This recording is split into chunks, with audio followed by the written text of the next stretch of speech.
For sure. All right, all right. Hello, everyone. This is Black Security. This is I'm going to go over the incident response playbook today. I'm going to go over what multi-function authentication is. I'm also going to go over security policies and procedures. This is the 4-hour boot camp. You might find this on YouTube, where it's going to be chopped up into different videos, but this is the first video that I'm starting off with. Um, BlackSec is a DBA of Yahweh Tech. We are also a software company where we offer security solutions. We offer VPNs, antivirus, firewall scans, and etc. for your personal use, home and business. Okay, so let's get into it. I think I'm waiting for the rest of my class to come in, but it's Saturday. It's fine. I was prepared to do this by myself if I had to.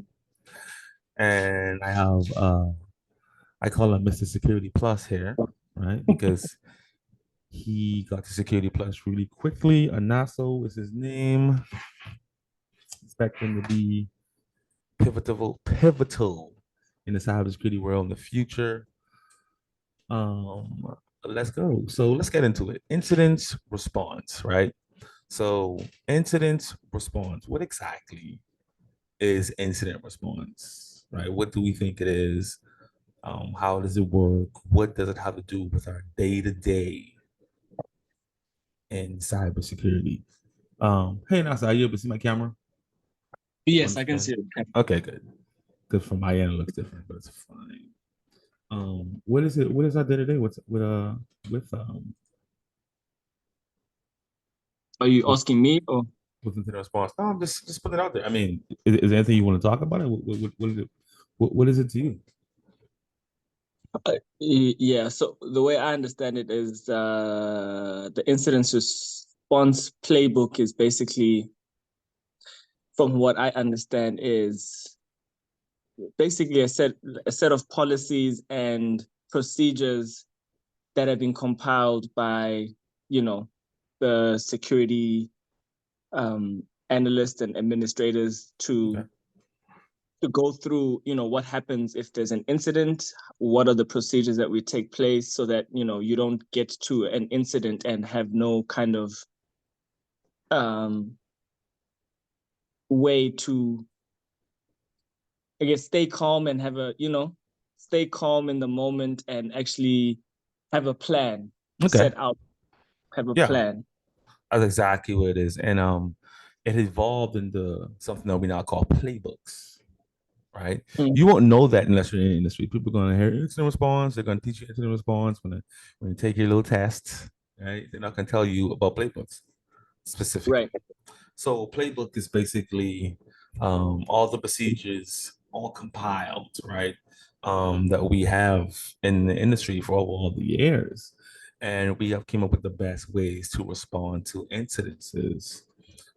Even on the SOAR programs now, that's why the automation, they have logical machine learning playbooks that run themselves now, right? It makes the job a lot easier. We used to have to go in um, ourselves and manually do everything, manually check it, manually detonate malware, manually see if it's following the kill chain, right? Now we have it all automated in our SOAR program. But if you were here from my previous classes, um, you would have been privy to the SOAR programs. Today in the class, I am going to show that um, the SOAR programs. Just like we have someone that came in the class and how's it going? All right. So incident response, right? So the purpose of an incident response playbook, I just told you what a playbook was, right? It uses standardized cybersecurity incident response methodology to reduce the impact of any cyber attack while also preparing for future security incidents, right?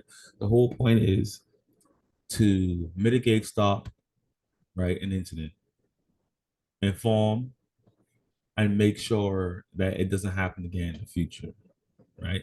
So I have to educate the people on how to prepare for the incident, respond to, and follow up on the internet in a timely manner, right? Sometimes some people have an hour response, some people have 24 hours, some companies have 8 hours, 4 hours. All depends on where you work in this industry. So this is a quick table of contents of things I will try to go over today. This class is intended to be not from these different books, 2 to 4 today, 4 hours. We might hit it, we might not. My goal is to get this information out to you, out to my class, out to future cybersecurity enthusiasts, people that are interested in the field. Okay. Um, um, so introduction to cybersecurity incidents, right? I'm gonna hit that off in the beginning for you guys, see exactly how we handle them, what they are, where they came from. Security incidents and attacks, cyber threats, facts, figures, and statistics, average ransom payment over time, ransom payment from a ransomware. How do we handle that? Right? Addressing our 5 phase incident response approach. The 5 phases, right? Preparation, detection, analysis, remediation, and post incident. Many people skip over post incident. Post incident is one of the most important factors, right? They're all important. They're all equally important, and they all need to be done in order. That's why it's the 5 phase incident response approach, right? When preparing, classifying various security issues and attacks, detection, identifying the origin, the type of attack, right? The logging process, analysis, identifying the severity. Is this something that's going to take your company out, right? Are they going to lose money over this? Oh, it's just a simple routine check, right? Remediation checklist to ensure asset protection, internal threats, right? Go through your checklist. Did you go through your whole checklist and make sure that it's not affecting anything? If it is something that's got into the network, did you go through the logging files? Did you look at all the roles did you look at where it came from? Right? Where what endpoint was affected? Post incident, right? You then train people for something to happen again. Do we back up? Do we have our service backup? Do we have our workstations backed up? Right, our phones, right? And there's different kinds of backups too. We're going to get to that. It isn't just everyone just thinks a full backup. No, you have the few types of backups that can be used um, in cybersecurity. Incident monitoring, right? The dashboards I showed you guys in the past with the SIEM, the SOAR, right? You have QRadar, you have Splunk, you have XDR, XOR, XSIEM.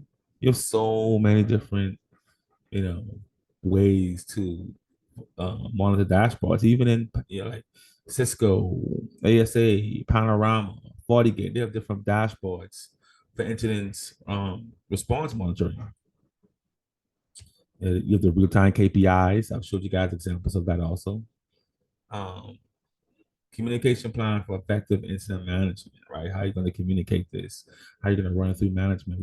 Who are the people you talk to? Do you talk to your SOC 3? Do you talk to your project manager? Do you talk to your CISO?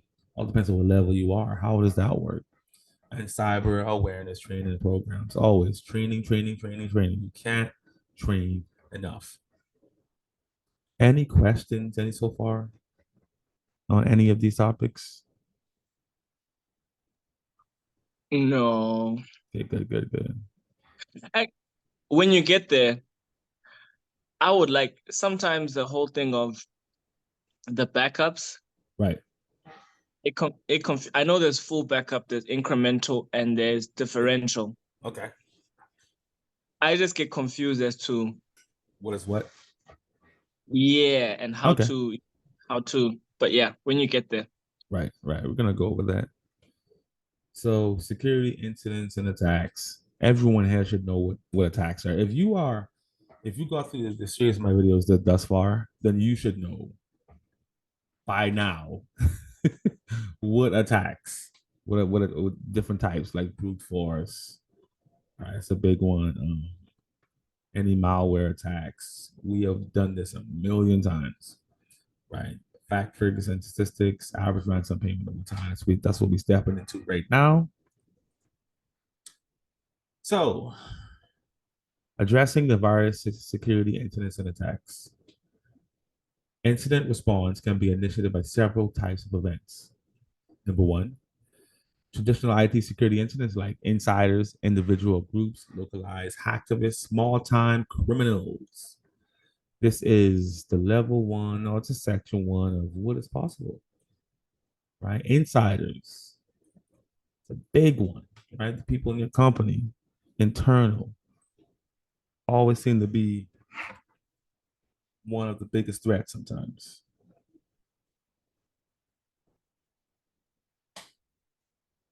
Um, Cybersecurity attacks. Yeah, number two, you have extremist groups, right? You have different, they all have different names. You can Google them right now.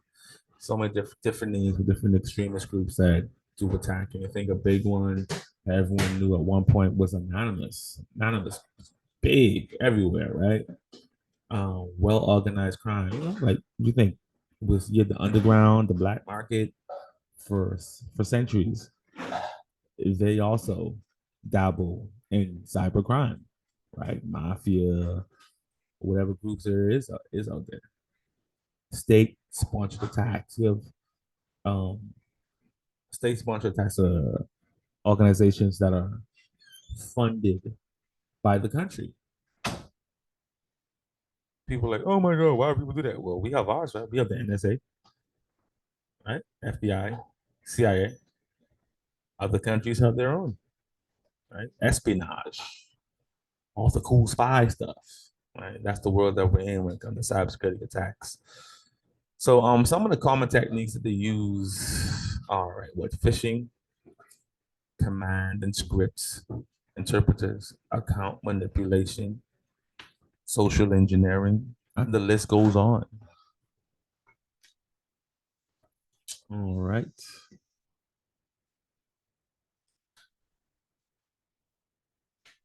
Cyber threats, fast figures, and statistics. Worldwide average cost of data breach is $4 million. Right? $4 million. That's the average cost. So this is why cybersecurity is such a high demand. Average cost of a breach in the US company, 8 million. That's crazy, right? That's more than the world. The US has the most breaches so far. Well, the highest cost breaches. Um, we talked about this over and over. IoT devices, cyber attacks on IoT devices have increased by 200% because it's everywhere. It's everywhere. I think it's like 370 something now in 2024. Ransom attacks are estimated to cost 9 trillion annually, right? In 2023, they were right. It was actually over 9 trillion.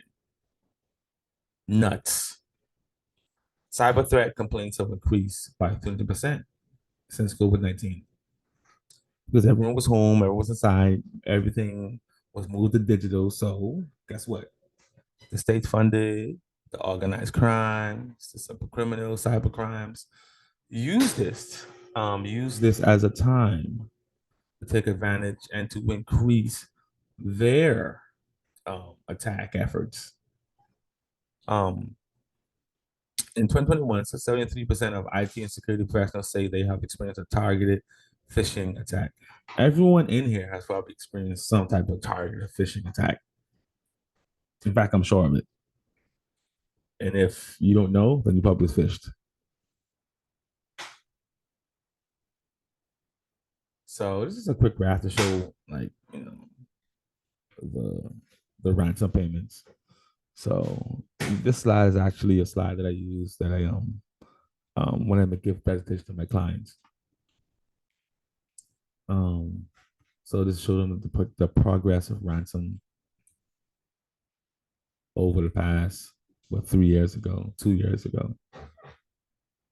It's going up. It is going up. More money, more money.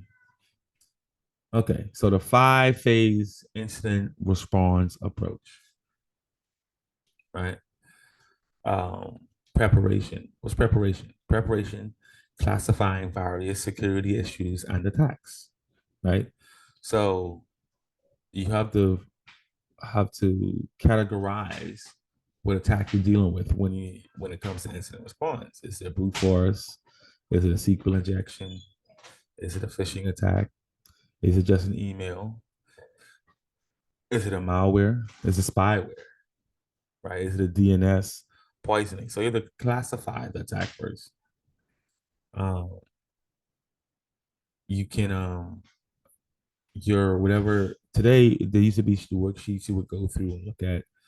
We have SIEM and SOAR now, so you would know what endpoint, what machine that this was on, right? It'll tell you it was on W Adams laptop, right? So then you know what you're dealing with and how to deal with this.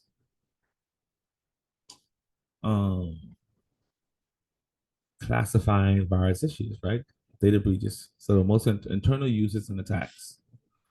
Data breaches, data loss, right? Risk profiling, side channel attacks, migrant attacks, malicious insiders. And there's more. I was going to add more in there for you guys, but you guys get the gist of it. If you don't know what a side channel attack is, then take notes. Take a note, go and look it up.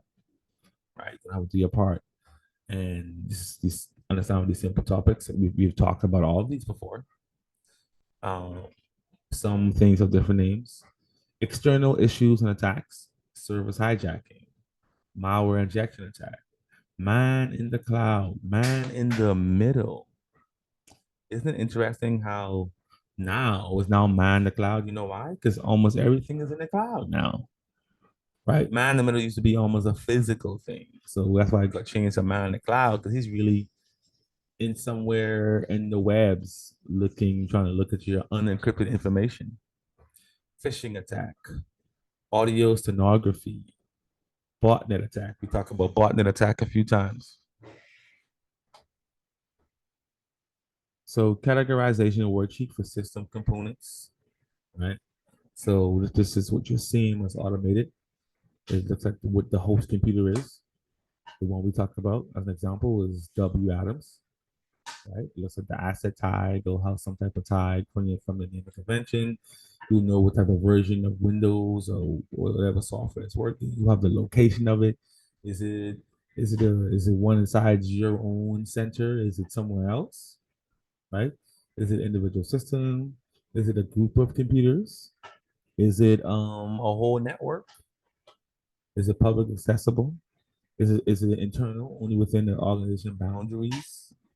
Is it accessible to the key shareholders, the people that get spearfished, right? Whales. Who has permission for it, right? I only add two on here. Software administrators, networking team. Is it the cloud team? Is it the web designers? Is it the data analysts and data engineers, right? Who has access to it? This is what you're thinking about. All this is what you're taking note of. Some companies require you to actually take note and how all this information. Oh, this is just the mental process you're going through when you're processing an incident, right? So, like I said, the host computer is it a SCADA system?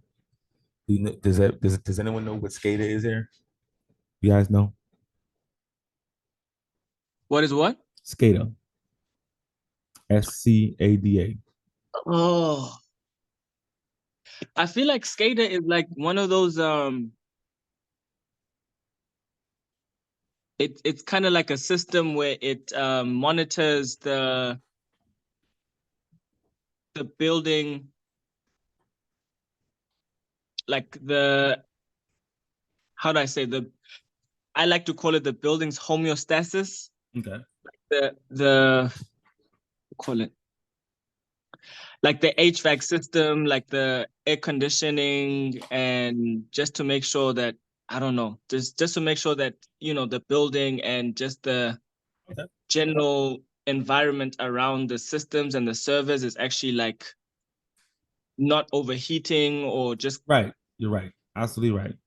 So SCADA is actually an acronym for supervisory control and data acquisition, right? okay. And it's software that monitors and controls equipment that deals with critical and time sensitive systems and information. So you're absolutely right. Exactly what it is. Um, so like critical, so you look at these computers, these endpoints, and you know, like, is this a big SCADA machine? Is this something that controls the whole center, right? Controls the whole warehouse, right? You might work for a power company. Is this what's controlling all the machines in the plant, in the power plant, right? These are the questions you ask yourself when you're going through this, right? Like, oh my God, I have a malware. It was a malware on someone's phone. I mean, that's easily quarantined and controlled. If it's a malware on a critical SCADA system, then you have a whole different issue, right? So is it extremely critical? Is it reasonably critical? Is it least critical? Right? What's the impact on it? Adverse impact, major impact, moderate impact, minor impact, or least impact? Right? These are all the things you are addressing as you go through these incidents. Number two, detection, identifying the origin and type of the cyber incident. Right? Addressing the cyber incident logging process. Right? The log files that your SIEM or SOAR program pulls in. Process flow diagram depicting ransomware and incident occurrences. Right, so all this is what your SOAR program does in the background. Origin type. So we're wondering, like, okay, what's the origin type? It could be the web, right? Attack carried out from a web-based application. Botnet is web. It could be from email.